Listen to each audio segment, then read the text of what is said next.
Hi, a film I watched this week was the 1963 drama A Child is Waiting. It's written by Abby Mann based on his teleplay and directed by John Cassvetes, an unusual choice for a film that was so heavily scripted. It tells the story of a young woman played by Judy Garland, lacking direction in life but seeking something to believe in, something to give her life meaning. And she applies for a job as a teacher at a school for mentally and developmentally disabled children.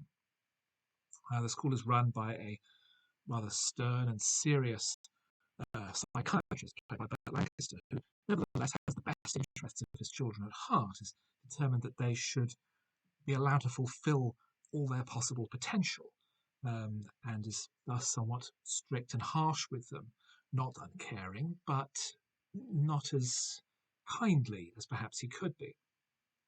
And as time develops, the two characters played by Garland and Lancaster clash over their approach. Garland favours a more compassionate, caring approach, particularly with regard to one young boy named Reuben.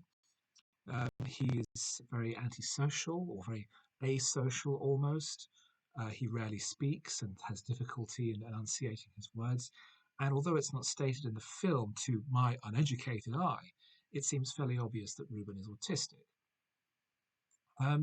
I found this to be an extremely thought-provoking and moving film, very shocking for 1963 and how progressive it was. Even today, although there is some old-fashioned language which has now been superseded, it seems remarkably clear-sighted and confident in its theme of caring for developmentally and mentally handicapped children and allowing them to become, as much as possible, full members of society, of allowing them to become all that they can be and not just simply discarding them. There's a sequence where Lancaster takes Garland to a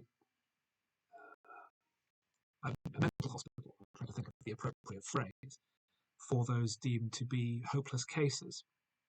And Lancaster says that it's places like that that make him determined that those children who do have the opportunity, do have the capacity to become part of society, should be allowed to do so, be given all the tools and all the opportunities that they can be, whilst Garland is berated for focusing so much on one child in a way that could ultimately lead to institutionalization, because they're unable to see a world outside the relationship with their teacher. They become fixated on it and are trapped within that institutional environment. I thought Garland and Lancaster were both superb performances. We have supporting roles for Stephen Hill and Gena Rowlands as the mother, as the parents of Reuben. Stephen Hill, better known for being the team leader in the first season of Mission Impossible.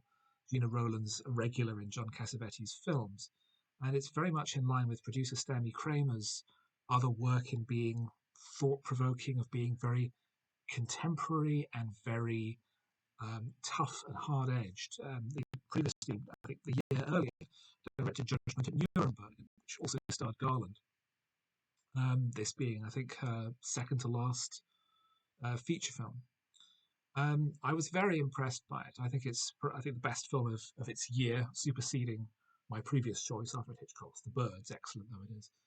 But this is something really quite unusual. It's a social drama that is extremely engaging on an emotional and dramatic level. It hasn't dated in many ways. Obviously, the setting, as I say, uses a lot of language which we don't use anymore. And I apologise if the phrases that I've used in this review are inappropriate. I come from a place of ignorance, and I apologise. But it's something really quite interesting, and I do recommend it very much.